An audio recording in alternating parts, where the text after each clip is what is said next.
Aho, Iaho, Aho. Una ancestral bienvenida a su canal y espacio de construcción colectiva, aportes afrocostarricenses y diaspóricos. En esta ocasión tenemos la participación del señor Don Quince Duncan. Y en nuestro espacio de academia comparto un brevísimo resumen de su extensa hoja de vida académica, porque a nivel profesional se ha desempeñado en distintos ámbitos del quehacer humano. El doctor Quince Duncan es el ejemplo de una vida dedicada al conocimiento y a la enseñanza. Profesor de Estado, bachiller en licenciatura y lingüística, licenciado en estudios latinoamericanos y adscrito al Colegio de Licenciados y Profesores Colipro. Duncan es Doctor of Humane Letters de la Universidad de Saint Olaf en Minnesota, doctor honoris causa de la Universidad de Costa Rica y profesor emérito de la Universidad Nacional. Duncan cuenta con una amplia experiencia docente en todos los ciclos de enseñanza, incluyendo la universitaria. En la enseñanza primaria y media ha sido profesor, fundador y director de varias instituciones.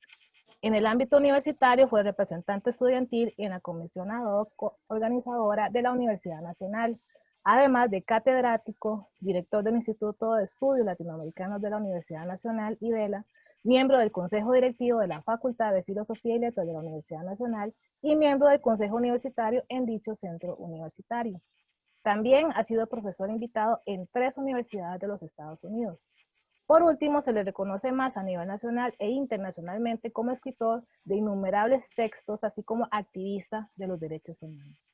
Para nosotros es un honor contar con su presencia, don Quince Duncan. Muy Bienvenido. bien, muchas gracias. Muy amable. Agradezco mucho la invitación y vamos a hacer el esfuerzo por compartir y por hacerle, digamos, honor a todos esos adjetivos que usted ha utilizado al presentarme. Muchas gracias. Sí, efectivamente, tengo ya 51 años de producción literaria y de compromiso con los derechos humanos. Efectivamente, yo nací en San José en 1940. Esto es un dato interesante, no porque yo haya nacido en esa fecha, sino para enfrentarnos a la leyenda urbana, según la cual la población negra no podía pasar de Turrialba. Por eso se dijo por mucho tiempo. Y como yo nací en el Hospital San Juan de Dios, entonces estoy tratando de averiguar si era que en 1940 el San Juan de Dios quedaba en Siquirres o qué es lo que había pasado, ¿verdad? Porque cómo es que no podemos pasar de Turrialba. Y mi madre, debido a que su hijo comenzó a darle problemas a la pobre señora antes de nacer, tuvo que venir al hospital a tener chiquito. Y parece que siempre ha quedado en San José, el Hospital San Juan de Dios. Entonces, bueno, ahí está. También le enfrenta a uno a la situación de que mis primeros documentos dicen que yo era jamaicano, ¿verdad? Jamaicano y por nacimiento, ¿verdad? Yo no sé en qué parte de Jamaica nací simultáneamente en San José, ¿verdad? Pero parece que he nacido 2 veces a la misma hora en 2 lugares diferentes. La cuestión es que estoy aquí. La beta literaria la despierta la señora Robb. Es una señora de Estrada que siempre me leía cuentos o me ponía a leer. Por cierto que en una de tantas me dijo, mire, me acaba de llegar este libro con cuentos, yo no sé si eran como árabes o de las 1001 noches o qué. Eran cuentos diferentes a los de Anansi que ella me contaba. Me dice, pero tengo un problema con mis anteojos, entonces te voy a pedir que los lea y que sea al revés. Usted lee esos cuentos y viene y me los cuenta. Ah, sí, claro que sí, dije yo, qué sé yo, 14, 13 años. Por supuesto, llegué a mi casa y puse el libro por ahí, aunque era buen lector, pero no me estaba interesado en leer los libros de Miss Robb. Cuando iba, pero cada vez, como sabemos, la calle principal de Estrada es la línea en ferrocarril, entonces hay que pasar por la calle, por la casa de Miss Robb todos los días, ¿verdad? Y un día me llamó y me dice, ¿qué pasó? Yo siempre te he leído. Y ahora que mis anteojos están malos, te pedí que leyeras y no lo has hecho. Me dio mucha vergüenza y claro que devoré el libro para pasar a contárselo a Miss Robb. Años después me puse a pensar que qué curiosos los anteojos de Miss Robb, porque yo la vi siempre leyendo perfectamente la Biblia en la iglesia, ¿verdad? ¿Y cómo es que si los anteojos estaban rotos y no podía leer cuentos, cómo es que en la iglesia funcionaban? Pero eso me cayó años después. Yo dije, qué bandida esta señora. Ella encontró la forma de ponerme a leer y desarrollar la fantasía. Y siempre me dijo, usted va a llegar lejos. La segunda fuente fue la biblioteca de mi abuelo. Mi abuelo tenía una biblioteca bajo llave. Y a los 14 años decidió poner la biblioteca a disposición. Entonces, yo comencé a leer y me encontré con dos tipos de libros muy interesantes. Uno es un poema sobre la conquista de los ingleses a los Ashanti, de donde me despertó este interés por África. Y el otro era sobre historia, las guerras de Europa, los caballeros de la mesa redonda y toda esa parte. Entonces comencé a jugar de esas cosas. Comencé a jugar de esas cosas y apuntar sobre cómo iban los ejércitos, iba ganando Francia o iba ganando Inglaterra según mis chapas, ¿verdad? Entonces, ese comenzó a despertar en mí el interés. Desde luego que yo estaba jugando y no tenía la menor idea que podía algún día ser escritor, porque yo creí que todos los escritores estaban muertos. Lo que yo leía era la Biblia, todos los escritores estaban muertos. Y leíamos a Shakespeare y a Tennyson en la escuela de inglés, todos estaban muertos. Así que yo creí que era eso de escribir era cosa del pasado y que lo que nos tocaba ahora era seguir leyendo todo eso, ¿verdad?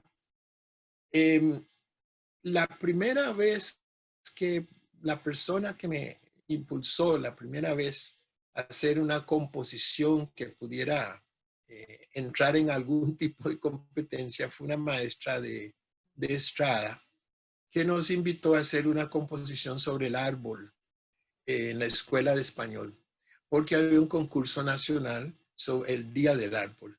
Entonces ella escogió los mejores que le parecían, creo que escogió 2, los mandó al concurso y de repente recibí el premio, recibí la noticia de que había sido premiado con una carta del ministro y 25 colones. Procuré que esos 25 colones fueran en ranas, esos billetes que ahora le venden a los turistas. Nosotros les decíamos las ranas para poder lucirlos en el recreo, ¿verdad? Los 5 billetes, que era una fortuna en aquel tiempo, ¿no?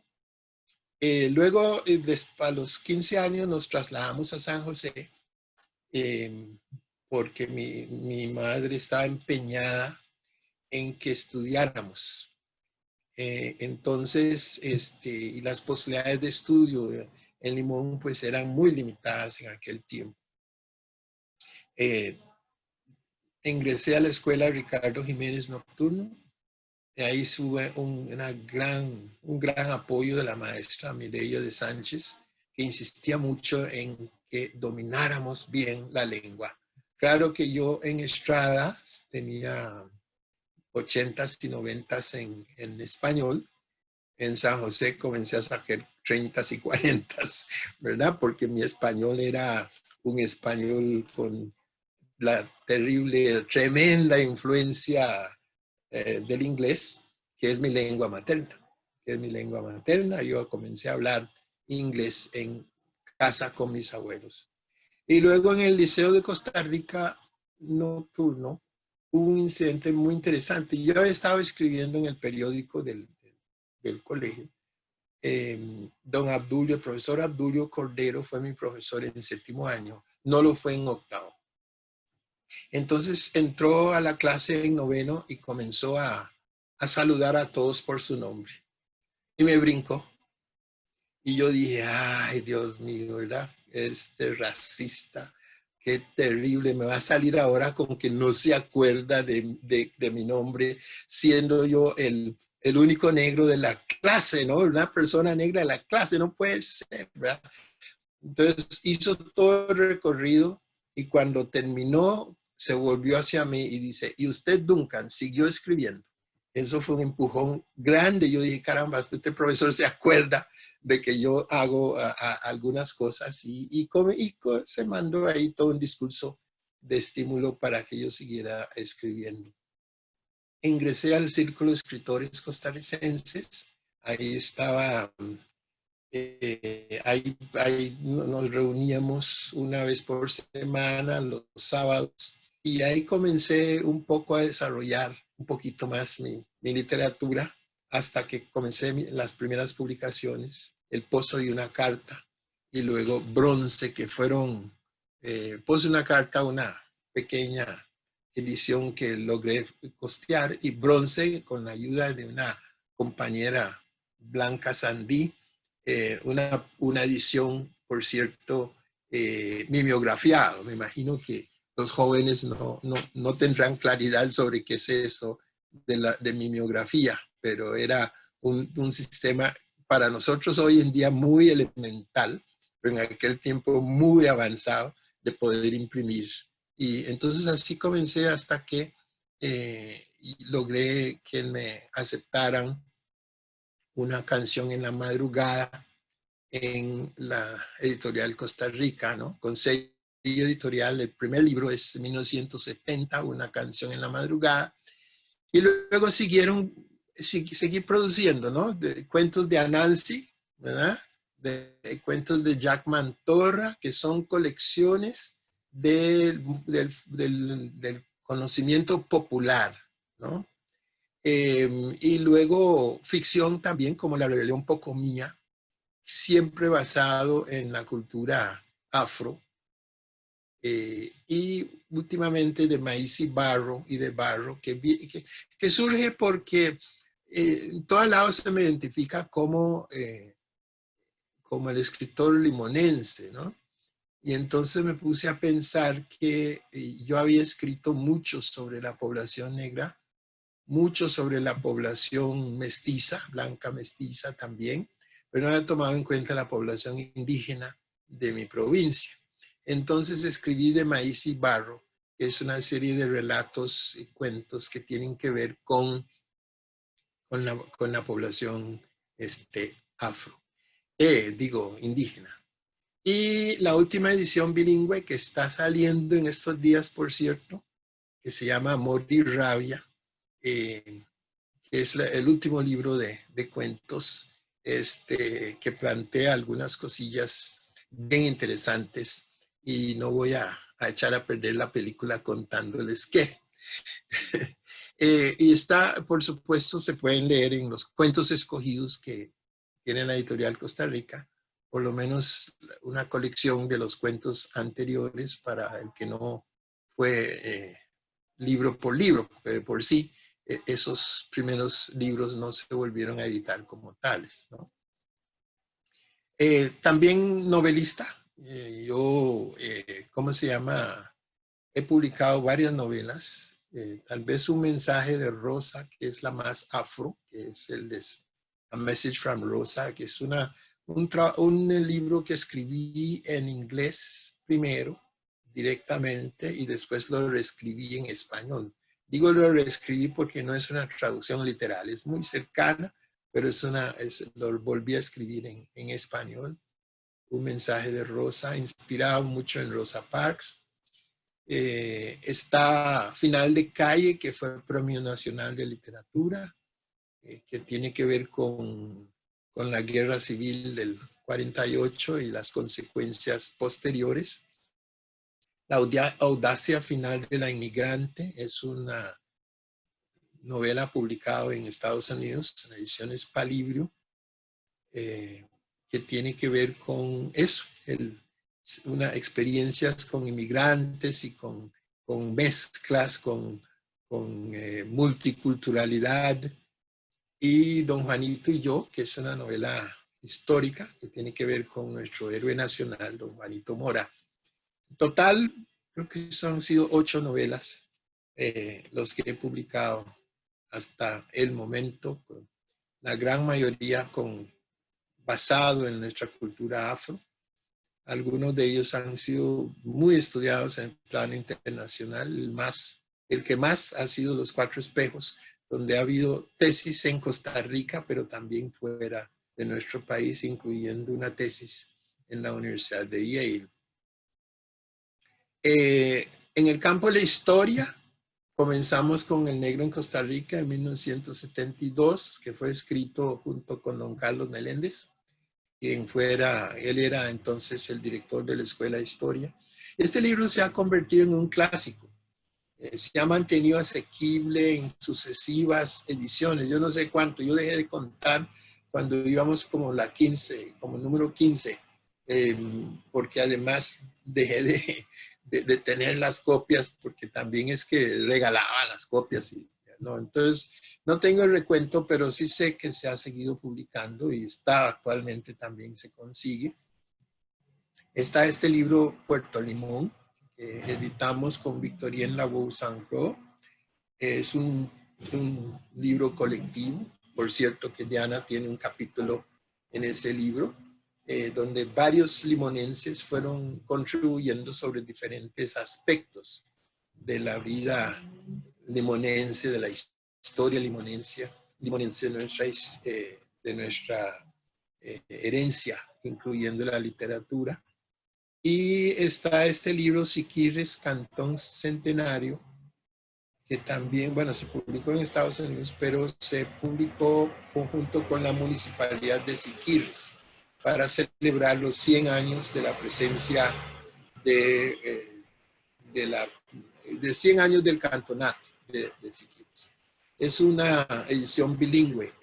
La municipalidad distribuyó cierta cantidad de estos textos en celebración del centenario. Se consigue también en libros. Los libros estos que he publicado en Estados Unidos, excepto los de Dorothy Mosby, se publicaron en la editorial Palibrio, de tal manera que pueden conseguirse por Amazon todos estos textos, ¿no? Entonces, eso es desde el punto de vista en el campo de la historia.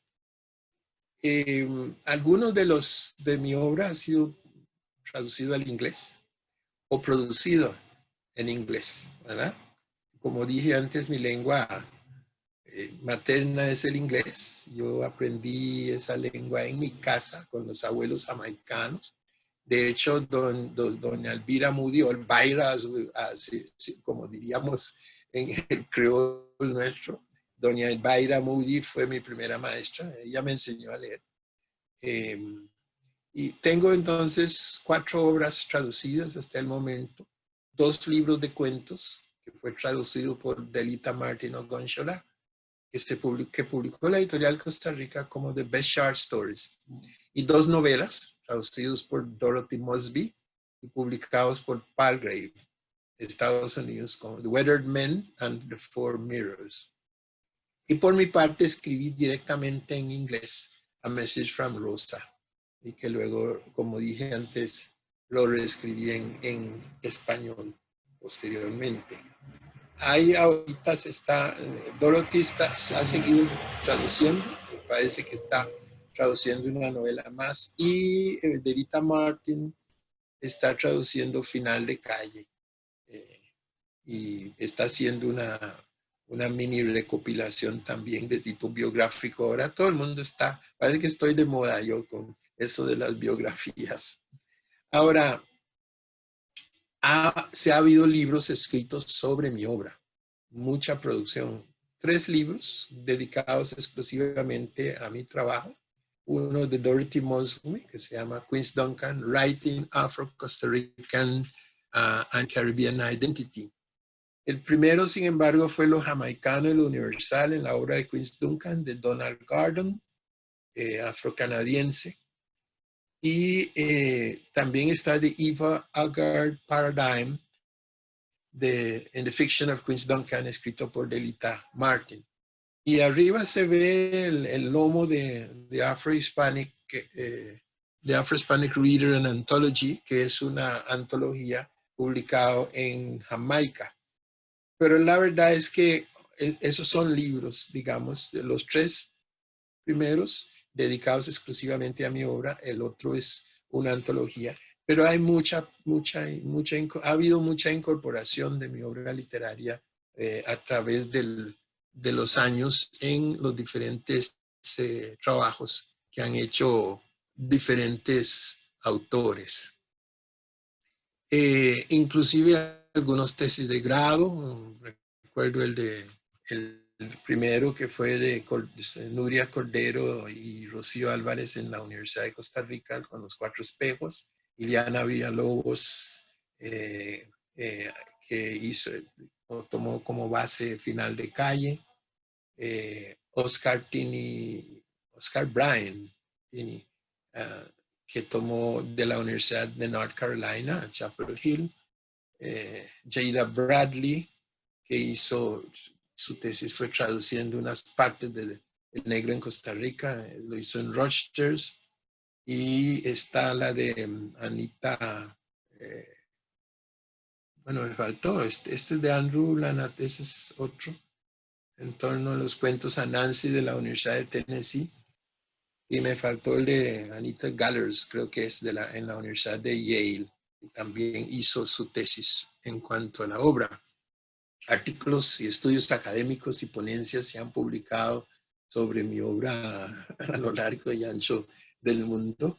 El año pasado, que estaba celebrando los 50 años, se me pidió que hiciera una pequeña reseña sobre todos esos trabajos. Entonces no tuve más remedio que meterme a internet y casi me quedo viendo, no, ya no sabía que era se había difundido tanto, y me sorprendió sobre todo un trabajo de la Universidad de Islandia en un idioma, supongo en el islandés. No supe nunca qué dice el autor, pero para haberse tomado digamos, la molestia de escribir sobre Queens Duncan en Islandia, tiene que haber dicho cosas positivas, ¿no? Eso espero. Pero entonces he visto que en lo largo y ancho del continente, en el norte, en Estados Unidos, Canadá, en América Latina, en el Caribe, ha sido, incluso en Europa, ha sido interesante esa difusión que ha habido últimamente de mi obra literaria. Bueno, en el campo literario también tuve de dirigente. Por una parte, me desempeñé, como bien lo decía Diana, en la editorial Costa Rica, en el consejo directivo varias veces, y fui presidente de la editorial, de la junta directiva de la editorial Costa Rica. En un momento muy duro, muy duro. Me tocó sacar, con la ayuda de mis compañeros, a la editorial Costa Rica de un bache tremendo, donde, por cierto, cuando asumí la presidencia, hice una pequeña recepción. Invité a los autores. Unos autores me dijo, qué bonita forma de ponerle cierre a la editorial Costa Rica. Es una actividad que me parece genial. Y yo le dije, te voy a hacer tragar tus palabras. La editorial Costa Rica no se cierra. Y efectivamente logramos sacarlo adelante. Pero también algunos estudios en el campo de la teoría literaria, esta historia crítica de la narrativa costarricense que saqué junto con varios compañeros del IDELA, y luego algunos artículos en revistas sobre este tema. Por ahí tengo un trabajo, estudio largo sobre la rebelión y sumisión en la literatura costarricense de los años 40. Y finalmente propuse o postulé el afrorealismo como una forma de designar una corriente literaria afro-latinoamericana. Es que me puse a observar que había algunos escritores latinoamericanos que tenían muchas cosas en común, ¿no? Trataban de restituir la voz afro, reivindicaban la memoria simbólica. Cuando hablan de África lo hacen y de la memoria histórica, es una memoria informada, ¿verdad? No es una cosa de, oh, Gran Congo, oh, Gran África, queremos. No, no, no, es una reivindicación se ve que es producto de investigación. Insiste mucho en la idea de una comunidad ancestral africana, afrocéntrica, afrodiaspórica. Te daban una perspectiva desde adentro y no como otros autores que escriben desde afuera, como nos ven. Y hay una búsqueda de identidad en esos autores. Comencé a verlo en Nicolás Guillén, que fue el que comencé a estudiar primero. Y después me fui dando cuenta que una gran cantidad de autores, en mi propia obra seguía la misma tendencia sin habérmelo propuesto, ¿no? Entonces, bueno, no todos los autores siguen la corriente del afrorealismo, no todos los autores afro, hay otros que van totalmente por otro lado. Pero sí hay una serie de autores, aquellos que ustedes pueden observar en la lista adjunta, por lo menos estos autores, según los estudios que hemos hecho, siguen estas corrientes más o menos, por lo menos tienen 3 o 4 y a veces todas esas características en su obra literaria. Y bueno, me sorprendí de ver que ya esto ha tomado, es como un incendio, ¿verdad? Es como el incendio de California. Ya hay varios autores que hablan de afrorealismo y que lo han, inclusive entiendo que hay intentos de hacer tesis continuando con esto. Se ha publicado sobre esto en portugués, en francés, en inglés. Entonces, alguna contribución hemos hecho en ese terreno. En el terreno de la educación, bueno, he sido, como señaló la compañera Diana, profesor de primaria, secundaria, catedrático de la universidad. He sido fundador de algunos centros educativos privados, fundador o asesor en el proceso de fundación. Desarrollé una visión muy sistemática de la educación, una estrategia educativa basada en la investigación, que denomina Sistema Pedagógico Interdisciplinario, y se ha implementado en 2 instituciones, por lo menos, en el Colegio San Clair y en el Colegio West, en el West College de Escazú. Y hemos producido textos didácticos acordes con esa visión de mundo. En la campaña por los derechos humanos para personas afrodescendientes del IDH, sacamos entonces este primer libro que se ve a la izquierda, que es El derecho a la identidad, que por cierto hubo algunas discusiones de gente que me decía, es que no existe el derecho a la identidad, ¿verdad? Y bueno, entonces vuelva a leer usted la Declaración de Derechos Humanos porque evidentemente usted no ha entendido nada. Después, durante el gobierno de don Luis Guillermo Solís, se me nombró como comisionado para asuntos de la afrodescendencia. Publicamos algunas cosas, sobre todo este trabajo de combatir la exclusión de nuestra herencia, que es un curso desarrollado con Mónica Pérez en la UNED y que se puede seguir en línea o se puede conseguir la copia del disco y se puede seguir. Entonces pretende ser un aporte para que cualquiera pueda dar un curso. Inclusive las personas que lo están dando pueden autoeducarse y compartir ese curso. Lamentablemente, bueno, eso está por ahí, no se ha divulgado lo suficiente. Escribimos Afrodescendientes en Costa Rica también para el MEP, dentro del programa de educación intercultural, e hicimos algunos textos sobre cómo aplicar la investigación en la educación, como el que están viendo ahí que hicimos para West College Learning to Apply, que es una serie de libros, ¿no? Bueno, en la Universidad Nacional, efectivamente, me tocó ser miembro de la comisión ad hoc fundadora de la universidad, calidad de representante estudiantil, cofundador de la Federación de Estudiantes, FEUNA. Inclusive en mi máquina de escribir se redactaron los primeros estatutos. Luego ocupé el cargo de director del Instituto de Estudios Latinoamericanos, tal como lo señaló ya Diana, miembro del Consejo Directivo de la Facultad de Filosofía y Letras, y luego fui electo representante académico en el Consejo Universitario y fui coordinador del comité organizador y secretario del segundo congreso de la Universidad Nacional. En el plano de la educación no formal, fui profesor de la Escuela de Líderes de ODECO, de la Escuela de Líderes de la Organización de Desarrollo Comunitario de Honduras, ODECO, durante varios años. Iba ya 1 o 2 veces al año. Me tocaba trabajar una semana con esos estudiantes.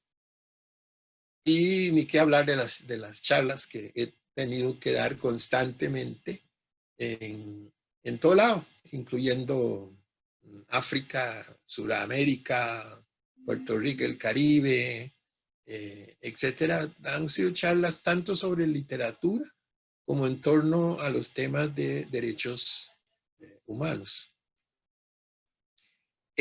Algunos ensayos que tengo precisamente en el campo de los derechos humanos, derechos étnicos y el racismo, incluyen algunos de estos libros. Comenzamos con Teoría y Práctica del Racismo, que escribí con Lorraine Powell, Contra el Silencio, que tiene ya 2 ediciones, la que de la UNED, que es el que ven primero, es el de las manos, y Contra el Silencio fue publicado también en Cuba. Entonces hay una segunda edición de este libro en Cuba. Pueden ver la portada a la derecha.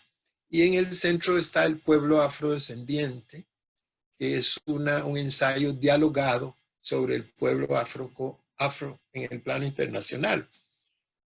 Hubo problemas a la hora de publicar este libro, porque problemas técnicos, porque entonces una gran discusión con la editorial, que me dice, no, esta es una novela.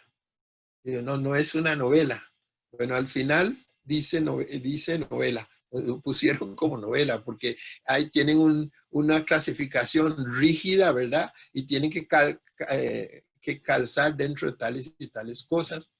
Se publicó en Estados Unidos y también había que registrarlo en la Biblioteca del Congreso, entonces habría que ser muy riguroso con las características que ellos piden. Pero básicamente se trata de, tal vez lo de que sea novela es porque la historia en sí es ficcional, en el sentido de que este viejito convoca a un grupo de latinoamericanos a pasar una semana con él para hablar sobre los diferentes temas, ¿no?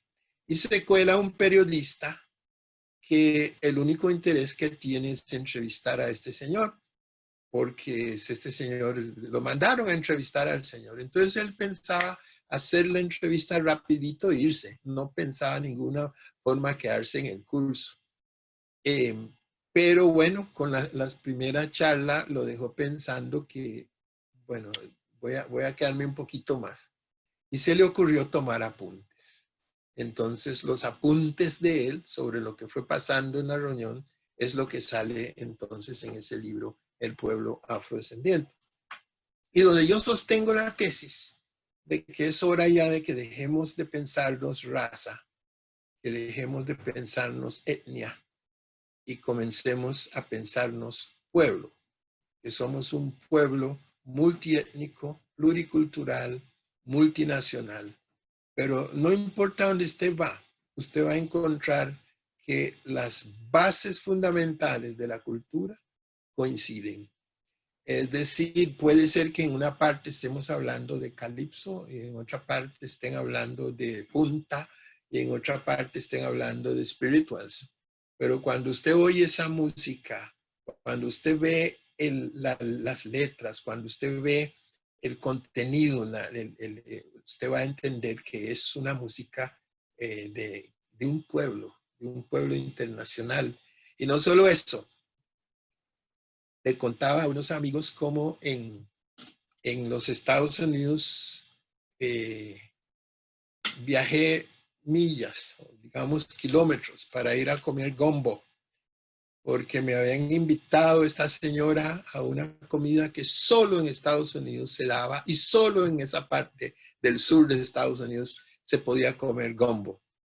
Y para mi gran sorpresa encontrarme que era el platillo que hacía mi abuela en Estrada, ¿verdad? Entonces, hay una cosa, somos un pueblo, así como se habla del pueblo latinoamericano, es el pueblo afro.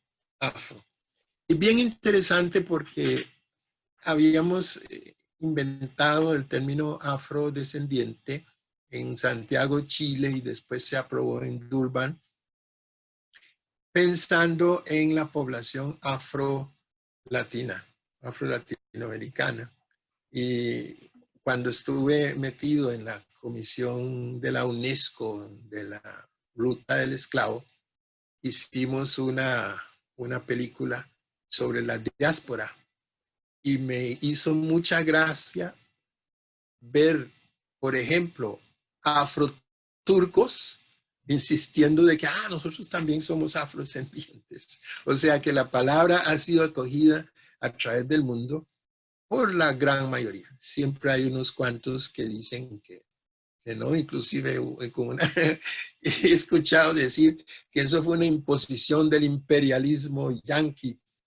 Bueno, yo estuve ahí cuando nos enfrentamos la situación de representantes de América Latina, por ejemplo, algunos de Uruguay, que decían la palabra negro de algún modo nos discrimina a nosotros, porque nosotros también descendemos nosotros tenemos abuelos que son, pero hemos perdido el color, pero queremos seguir siendo parte de esto. Y dice, yo ando diciendo que soy negro y por poco me meten al locario, ¿verdad? Porque evidentemente el color no coincide. Entonces, Sueli Carneiro, la gran luchadora y ¿cómo se llama? Creo que es socióloga o antropóloga y feminista brasileña, propuso el término afrodescendiente, que calzaba muy bien con lo que ya se usaba en inglés, the people of African descent, ¿verdad? Entonces, el término afrodescendiente surgió en Chile, fue acogido ahí y fue ratificado en Durban. Y ese es el nombre oficial. A que la gente quiera seguirse llamando negro, o si quieren seguirse llamando garífonas, o si quieren seguir siendo afrocostarricense, no importa. Siga usted con la terminología que usted le vaya mejor. Yo querría, eso sí, a los que dicen negro, pedirles que por favor insistan en que no se use negro per se, porque la palabra negro es un adjetivo, no es un sustantivo. Entonces que por lo menos digan persona negra, mujer negra, hombre negro, pueblo negro, ¿verdad? Para que siga siendo un objetivo y no un sustantivo colonial. Le he dedicado mucho tiempo y energía a esta cuestión del racismo. He insistido en decir que es un racismo doctrinario. En este momento podemos hablar de un racismo estructural o sistémico. Ha habido bastantes contribuciones a libros y revistas sobre estos temas. Me llama la atención Slavery Resistance and Abolitions, a Plural Perspective, que señala ahí con una flecha, que es lo último que está saliendo en el contexto de los 10 años, en el contexto del diseño para personas de afrodescendientes, publicado en la UNESCO, donde tengo una contribución. Me paso por este programa de la UNESCO de la Ruta del Esclavo, coincidió con varias personas y logramos introducir el tema de América Latina, porque antes de eso todo lo que se estudiaba era de los gringos, de los europeos, ¿verdad? Y del Caribe. Y América Latina brillaba por su ausencia. Inclusive la película que se hizo dejó por fuera, francamente, realmente no el peso de América Latina. Sí aparecían algunos latinoamericanos ahí hablando, pero no. Entonces logramos, por ejemplo, hacer un pequeño librito que acompaña a la película, donde sí introdujimos los temas que faltaban. De modo que fue una experiencia muy bonita. Estuve un largo periodo hasta que ya me dijeron, ya está bueno. Mucho activismo también, eso. Yo comencé siendo miembro del Program to Combat Racism del Consejo Mundial de Iglesias. E hicimos bastante trabajo. Ahí pueden ver aquellos años dorados, ¿verdad? Se reflejan en las fotos, ¿verdad? En nuestro trabajo en Canadá y sobre todo el trabajo que hicimos en Australia. También hicimos en África, pero este trabajo en Australia realmente fue para mí muy impresionante lo que logramos ahí. Trabajo que hemos hecho en España, en Cuba, en fin, Puerto Rico, que con esto del lanzamiento del diseño me tocó apoyar ese lanzamiento en México, en Puerto Rico, incluso en Washington. Entonces, eso ha sido, digamos, parte de mi vida y ha surgido esto del activismo de los derechos humanos y derechos étnicos coincidió con los primeros escritos, ¿no? De modo que con algunos meses de diferencia podemos decir que ya estamos en los 51 aniversario de esas luchas. Bueno, a lo largo de estos años, de esos 50 años, he recibido bastantes reconocimientos, no puedo negar ese aspecto. Reconocimientos que van desde el Premio Nacional de Literatura Aquileo Echeverría, las dedicatorias que me han hecho, por ejemplo, el Sexto Festival de la Diáspora Africana en el 2004, el Doctor of Humane Letters de la Universidad de Sinola, dedicado de la Feria Internacional del Libro en Costa Rica,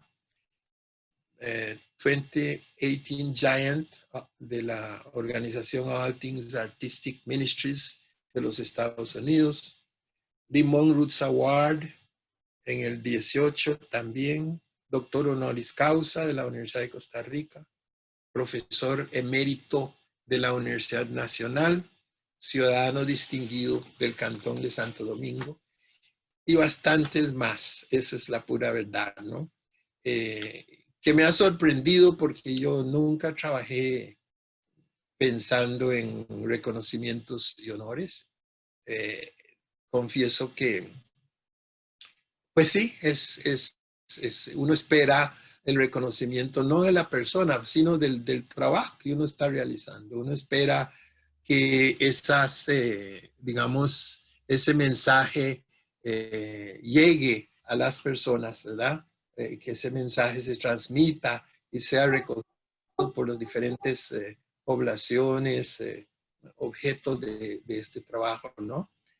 Más que los honores a la persona en sí. Eso no tiene mucha importancia.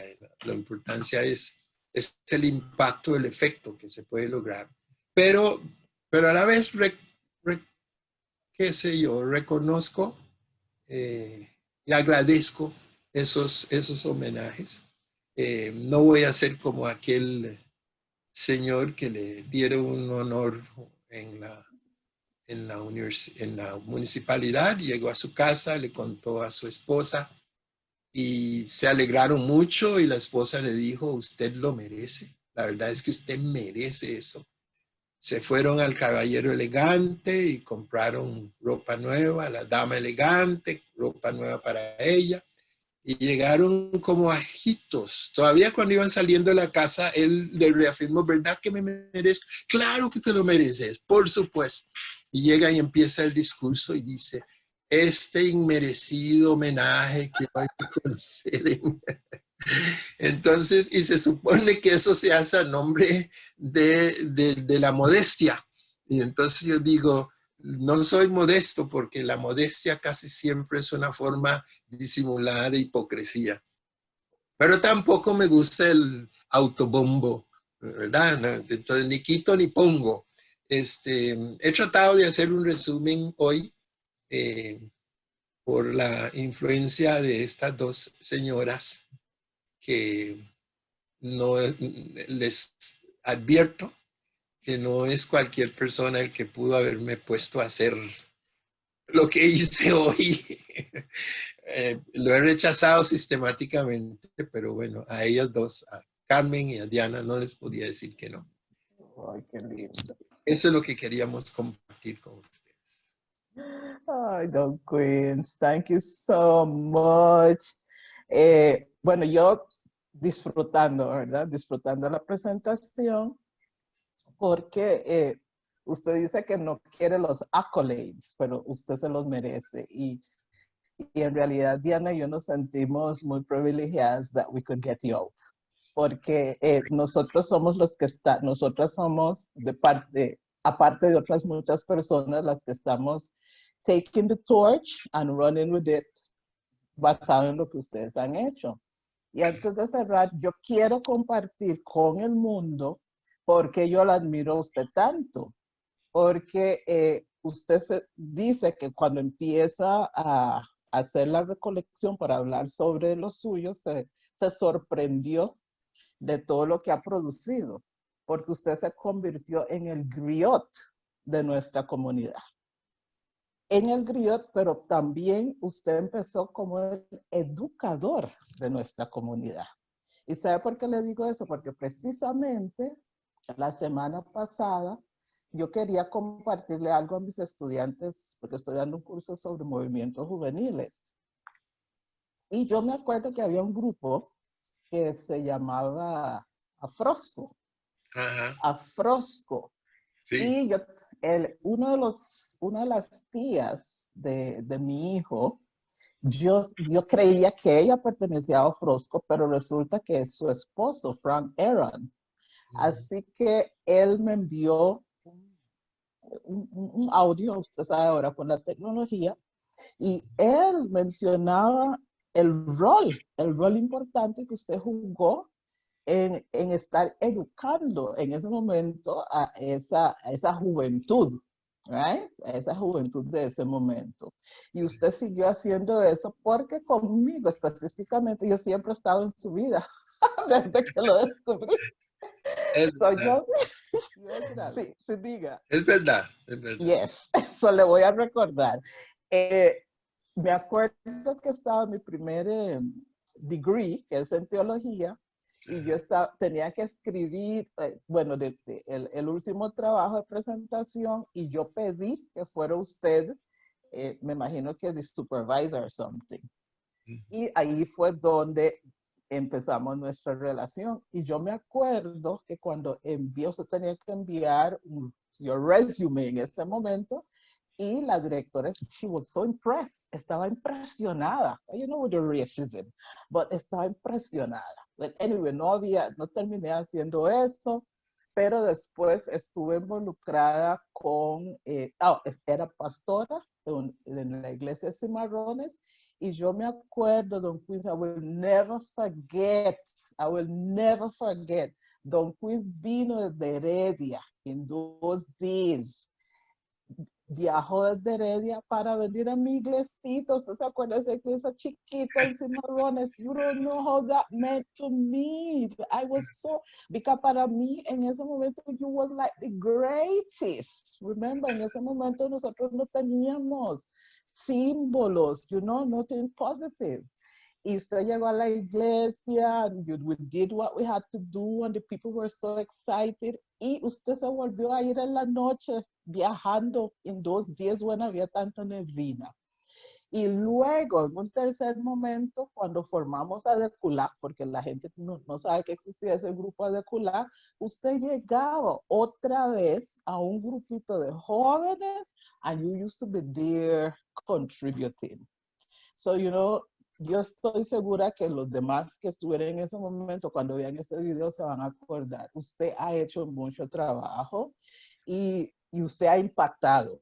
Usted ha impactado personas. You understand? So receive the honors, receive them because you deserve them.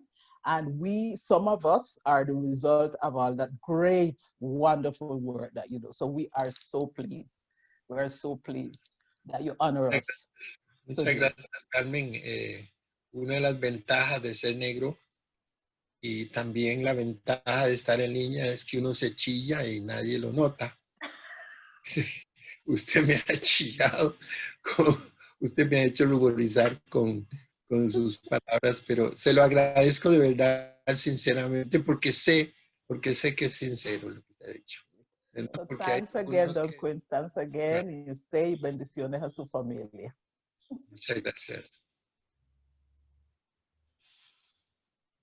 Aho, Iyaho. Aho, Iyaho.